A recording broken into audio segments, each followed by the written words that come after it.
Hello and good evening everyone.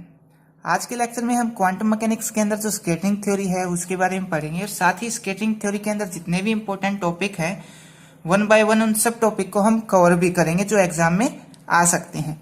और आपसे एक रिक्वेस्ट है, जो स्केटरिंग थ्योरी यूनिट है ये बहुत ज़्यादा कॉम्प्लेक्स है दूसरी यूनिट के कंपेयर में। जैसे हमने आइडेंटिकल पार्टिकल के बारे में पढ़ा था, हीलियम एटम और परटर्बेशन थ्योरी के बारे में पढ़ा था, तो उनसे बहुत ज़्यादा कॉम्प्लेक्स है ये यूनिट। तो साथ ही साथ पेन कॉपी लेके इस यूनिट को नोट करते जाइए ताकि आपको अच्छे से समझ में आ सके। अगर कोई चीज़ समझ नहीं आती है तो आप मैसेज करके पूछ सकते हैं या कमेंट करके भी आप पूछ सकते हो।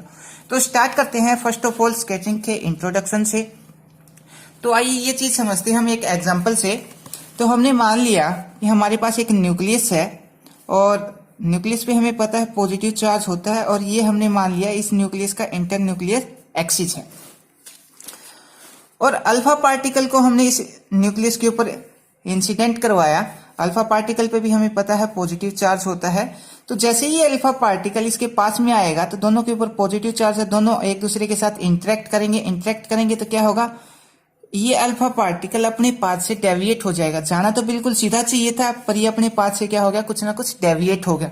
अब ये कितना अपने पाथ से डेविएट हुआ है, तो हमने यहाँ पे बोल दिया ये थीटा एंगल अपने पाथ से क्या हुआ, डेविएट हुआ है। और थीटा क्या है, यहाँ पे थीटा को हम बोल देंगे स्केटरिंग एंगल। Scattering angle. और इंटरन्यूक्लियर एक्सिस और इस अल्फा पार्टिकल के बीच की जो डिस्टेंस है इसको हम बोलते हैं इंपैक्ट पैरामीटर।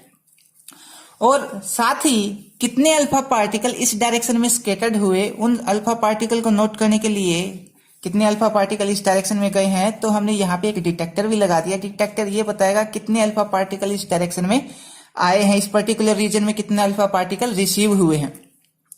तो जो डिटेक्टर है इसको हम थोड़ा सा पीछे रखेंगे, इतना ज्यादा पास में नहीं रखेंगे। रीजन ये है कि पीछे रखेंगे तो ये ज्यादा पार्टिकल्स को कवर कर पाएगा, ज्यादा पार्टिकल इसके ऊपर आएंगे। अगर ज्यादा आगे रखेंगे तो बहुत कम पार्टिकल इसके ऊपर इंसिडेंट होंगे। उसके बाद यहाँ पे एक इंपॉर्टेंट पॉइंट, और जो हमारे पास स्केटरिंग की जो प्रॉब्लम है, स्केटरिंग की प्रॉब्लम में हमें जो थीटा है, थीटा को ही मेजर करना होता है कि हमारे पास स्केटरिंग एंगल क्या है। ये भी हम आगे आगे देखेंगे कि स्केटरिंग एंगल कैसे मेजर करते हैं। और यहाँ पे ये हमने बी बोल दिया इंपैक्ट पैरामीटर। एक इंपॉर्टेंट पॉइंट ये है यहाँ पे, अगर जितना वैल्यू यहाँ पे बी की होगी, बी की वैल्यू जितनी ज्यादा होगी, मीन्स इंपैक्ट पैरामीटर जितना ज्यादा होगा, तो मीन्स न्यूक्लियस से उस पार्टिकल की डिस्टेंस उतनी ही ज्यादा होगी। तो इंटरेक्शन क्या हो, इंटरेक्शन उतना ही कम हो पाएगा, तो पार्टिकल उतना ही कम क्या होगा, स्केटर्ड होगा। और जितना पार्टिकल कम स्केटर्ड होगा उतना ही हमारे पास स्केटरिंग एंगल कम होगा। तो हम ये बोल सकते हैं जो थीटा है वो इनवर्सली प्रोपोर्शनल है बी के, means scattering angle inversely proportional है इंपैक्ट पैरामीटर के। जितना इंपैक्ट पैरामीटर कम होगा, मान लिया इंपैक्ट पैरामीटर हमने इतना ले लिया, तो यहाँ पे ये इंपैक्ट पैरामीटर की वैल्यू बहुत कम है। अब इंटरेक्शन क्या होगा, न्यूक्लियस और अल्फा पार्टिकल के बीच में बहुत ज्यादा होगा। तो जितना इंटरेक्शन होगा उतना ही पार्टिकल अपने पाथ से डेविएट होगा और उतना ही वहां पे हमारे पास स्केटरिंग एंगल होगा। तो हम बोल सकते हैं जो स्केटरिंग एंगल है वो इनवर्सली प्रोपोर्शनल है इंपैक्ट पैरामीटर की। और साथ ही हम यहाँ पे हम बात करते हैं टाइप ऑफ स्केटरिंग की। तो बेसिकली हमारे पास दो टाइप की स्केटरिंग होती है, इलास्टिक स्केटरिंग और इन इलास्टिक स्केटरिंग। पर हम क्वांटम में पढ़ते हैं आइसोट्रोपिक स्केटरिंग और अनआइसोट्रोपिक स्केटरिंग। तो आइसोट्रोपिक स्केटरिंग में क्या होता है, हमारे पास एक प्लेन वेव होती है। ये हमने मान लिया कि हमारे पास एक प्लेन वेव है, और ये प्लेन वेव किसी एटम आयन मॉलिक्यूल्स के साथ या टारगेट के साथ इंटरेक्ट करती है, तो हमारे पास स्फेरिकल वेव के माफिक कुछ मिलता है और स्फेरिकल सिमेट्री मिलती है हमें यहाँ पे। अगर स्फेरिकल सिमेट्री मिलती है तो हम बोलेंगे कि आइसोट्रोपिक स्केटरिंग है। अगर स्फेरिकल सिमेट्री नहीं मिलती तो हम बोलेंगे वहां पे अनआइसोट्रोपिक स्केटरिंग है। तो ये था बेसिक इंट्रोडक्शन स्केटरिंग के बारे में। अब जो स्केटरिंग क्रॉस सेक्शन है इसकी यूनिट के इसकी डेफिनेशन देखते हैं और ये सब चीजें हम समझने की कोशिश करते हैं। तो definition of scattering cross section. अब तो स्केटरिंग क्रॉस सेक्शन क्या होता है ये भी हम एग्जांपल से समझने की कोशिश करते हैं। तो हमने फर्स्ट ऑफ ऑल मान लिया कि हमारे पास एक टारगेट है और इस टारगेट का जो थिकनेस है वो हमने tx मान लिया, और इसके ऊपर हमने पार्टिकल को इंसिडेंट किया। तो इसके अंदर से कितने पार्टिकल पास होके बिल्कुल सीधे जाएंगे, पार होंगे, और कितने पार्टिकल क्या हो जाएंगे, स्केटर्ड होंगे, उसको हम क्या बोलेंगे, इसकी जो पॉसिबिलिटी है, प्रोबेबिलिटी है, उसको हम क्या बोलते हैं, स्कैटरिंग क्रॉस सेक्शन बोलते हैं। अब इसको एक डेफिनेशन से भी देख लेते हैं। The probability that a particle will be scattered as a traverse, traverse का मतलब उसके अंदर से पार होना, a given thickness of matter dx, means हमारे पास एक मैटर है या एक टारगेट है, इस टारगेट के अंदर से पार्टिकल के स्केटर्ड होने की प्रोबेबिलिटी और इस टारगेट के अंदर से पार्टिकल की पास होने की जो प्रोबेबिलिटी है, उसको हम can be express in term of scattering cross section. तो उसको हम स्कैटरिंग क्रॉस सेक्शन से क्या करते हैं, एक्सप्रेस करते हैं या एक्सप्लेन करके बताते हैं। और साथ ही इसमें एक पॉइंट और ऐड कर सकते हो आप, जो स्केचिंग प्रोसेस है उसको हम डिस्क्राइब करते हैं स्केटरिंग क्रॉस सेक्शन से।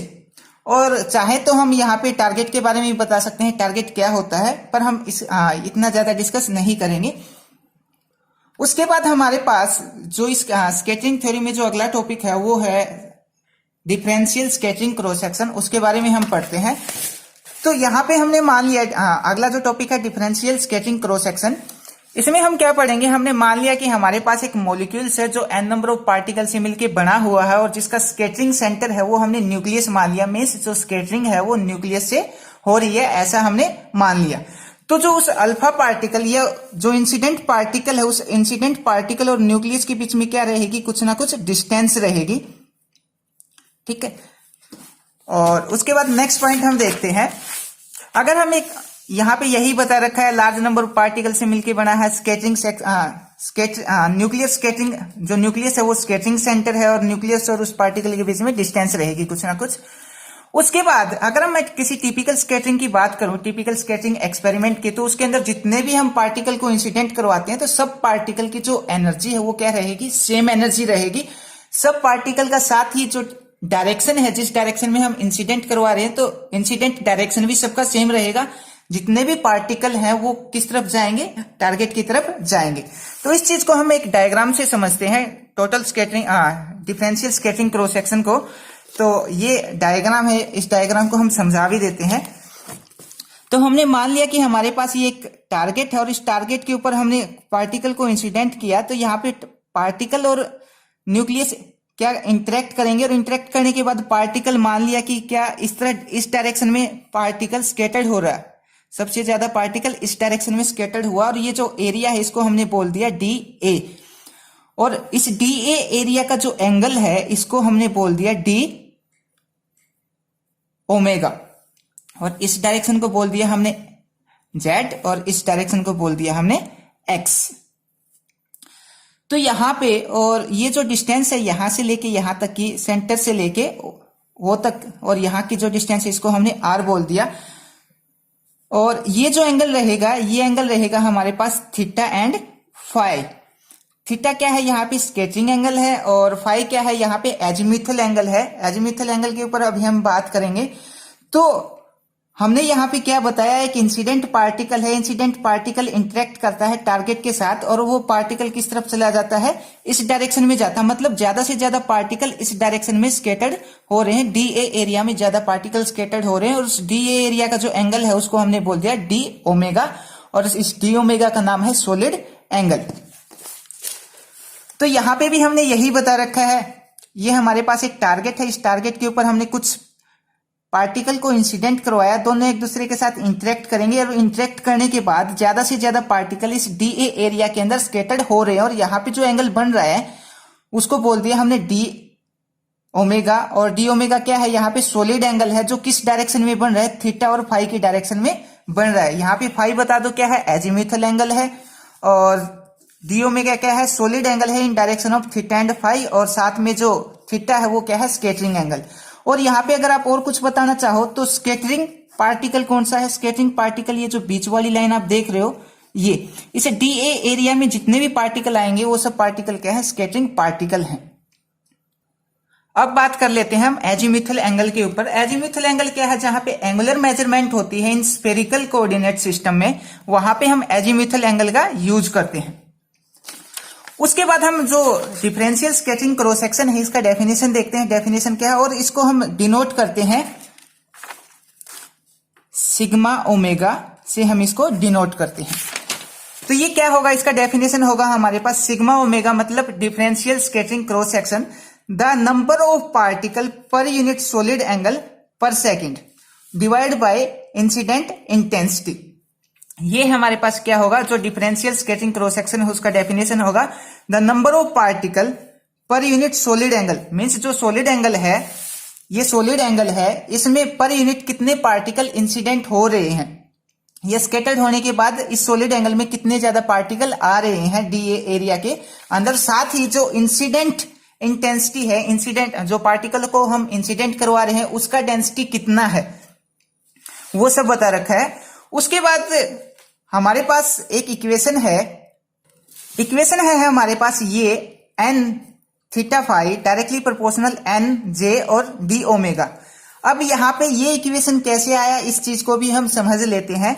तो सबसे पहले जो एन है वो क्या है, कितने पार्टिकल हमें सॉलिड एंगल में मिलेंगे, मीन्स ये जो सॉलिड एंगल है, इस सॉलिड एंगल में स्कैटर्ड होने के बाद कितने पार्टिकल आएंगे, ये चीज कौन कौन सी ये बात कौन कौन सी चीजों के ऊपर डिपेंड कर रही है, कौन कौन से फैक्टर के ऊपर डिपेंड कर रही है कि स्कैटर्ड होने के बाद इस सॉलिड एंगल के अंदर कितने ज्यादा पार्टिकल आएंगे, ये बात डिपेंड कर रही है एन के ऊपर। एन क्या है, जो टारगेट है उस टारगेट के अंदर कितने एटम आयन मॉलिक्यूल्स हैं, जितने एटम आयन मॉलिक्यूल्स होंगे, मान लिया ये हमारे पास टारगेट और इस टारगेट के अंदर ये एटम है या मॉलिक्यूल्स है, तो यहां से ये इंसिडेंट पार्टिकल आएगा, जितने मॉलिक्यूल्स होंगे इसके इंटरेक्शन के चांस या इसके स्कैटरिंग के चांस उतने ही ज्यादा हो जाएंगे। तो हमने बोल दिया जो एन है वो डायरेक्टली प्रोपोर्शनल है किसके, कैपिटल एन के। उसके बाद जो सेकंड बता रखा है एन, यहाँ पे डायरेक्टली प्रोपोर्शनल है डी ओमेगा के। ओमेगा का मतलब क्या है, डी ओमेगा क्या है, यहाँ पे सॉलिड एंगल, जितना बड़ा हमारे पास ये सॉलिड एंगल होगा, अब तो ये सॉलिड एंगल हमारे पास इतना है, अगर सॉलिड एंगल मान लिया हमारे पास इतना हो, तो सॉलिड एंगल जितना ज्यादा होगा उतने ही पार्टिकल उस सॉलिड एंगल के अंदर आएंगे। तो हम बोल सकते हैं जो एन है वो डायरेक्टली प्रोपोर्शनल है किसके, सॉलिड एंगल के। और साथ ही हम बोल सकते हैं एन डायरेक्टली प्रोपोर्शनल है जे। अब जे क्या है, यहाँ पे जे है मैग्नीट्यूड ऑफ इंसिडेंट फ्लक्स। तो अब या फिर हम इसका मतलब क्या होता है, मैग्नीट्यूड ऑफ इंसिडेंट फ्लक्स का the number of incident particle per unit time per unit area, ये होता है जे का मतलब। तो ये सबसे पहले हम लिखेंगे इस इक्वेशन को ब्रेक करके लिखेंगे। हमने सबसे एक साथ लिख दिया। सबसे पहले लिखेंगे एन डायरेक्टली प्रोपोर्शनल है किसके, कैपिटल एन के।